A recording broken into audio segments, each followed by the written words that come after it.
Narito ng latest sa mundo ng movies and entertainment. Isang bagong horror film ang aabangan natin mula sa BG Productions na idedirehe ni Italian director Paolo Bertola. Sa naganap itong story conference, inilatag ang maaaring mangyari sa gagawing pelikula ng BG. Isa si Direk Leo Martinez sa magiging bahagi at papapel sa mahalagang role sa pelikula. Inilatag din niya ang kanyang mga pananaw sa uupong bagong Pangulo ng ating bansa. Narito ang report. Napakalaki ng pananaw ni Leo Martinez na may magagawang mabuti ang pagpasok ng Duterte administration sa mga tao. Ayon pa sa kanya, nasa mga Pilipino mismo ang problema kung bakit hindi tayo umuunlad. 1521 noong na-discover ang Pilipinas, 2021 na ay wala pang nangyayari sa atin.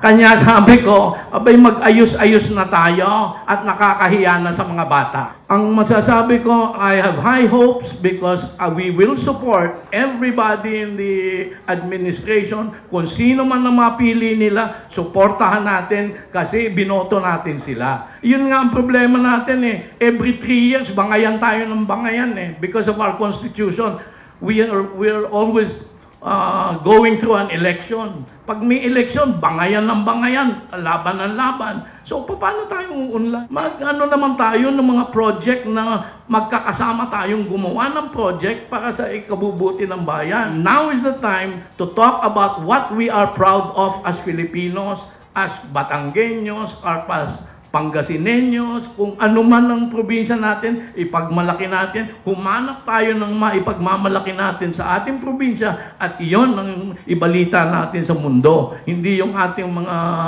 kamalian. Ang mga salitang ito ay narinig namin sa isang story conference na kung saan ay parte si Direk Leo sa pelikula na hanggang ngayon ay hindi pa raw buo ang casting. Ako yung gasoline attendant ng parang may gasolinahan doon. Nakakaalam na meron doon yung may mga nangyayaring kabalagan doon sa kapaligiran.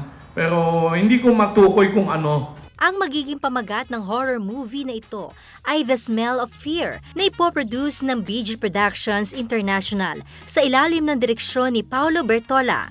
Ito ang unang pelikulang gagawin ng Italian director sa BG Production at ito rin kung sakasakali ang unang horror film ng BG Production. Sina Aaron Villaflor at Megan Young ang napipisil upang maging lead cast ng pelikula.